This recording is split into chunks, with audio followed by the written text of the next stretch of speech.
the PARP protein plays an important role in a process called DNA damage repair. So if the DNA within a cell becomes damaged, either by a break in a single strand or a break in both strands of the DNA, there are proteins that get activated that help to repair that. And PARP is one of those. It is part of a complex of proteins that also involves some of the proteins that have been known to be involved in breast cancer, like BRCA1 and BRCA2. These are all proteins that help repair damaged DNA. Turns out cancers have very abnormal genetics, very abnormal genomes, and are undergoing a lot of ongoing DNA damage, and they really depend on these DNA repair pathways to maintain their ability to proliferate.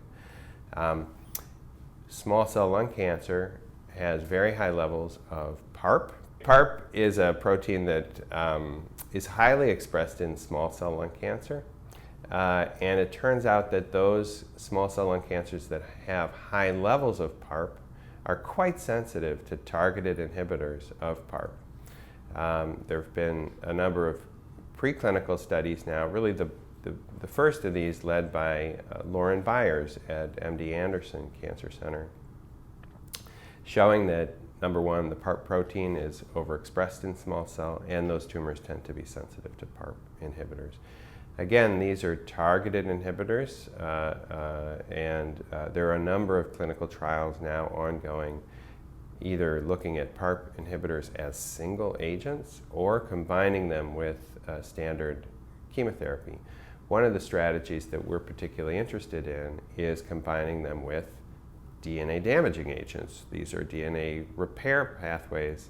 This protein is involved in DNA repair. So if we give standard chemotherapy, some of which are DNA damaging, we can induce DNA breaks, and if we also then give a PARP inhibitor, we can prevent the repair of those breaks in the cancer cell, and we think we'll get synergy that way. We'll get more activity than you would get with either drug alone. So one of the trials that's ongoing now is to combine a PARP inhibitor with a drug temozolomide. This is a DNA damaging agent, and which has activity in small cell lung cancer. We're very interested to see what that combination yields, and that trial is being led by Kathy Piatanza, another colleague of mine at Memorial Sloan Kettering.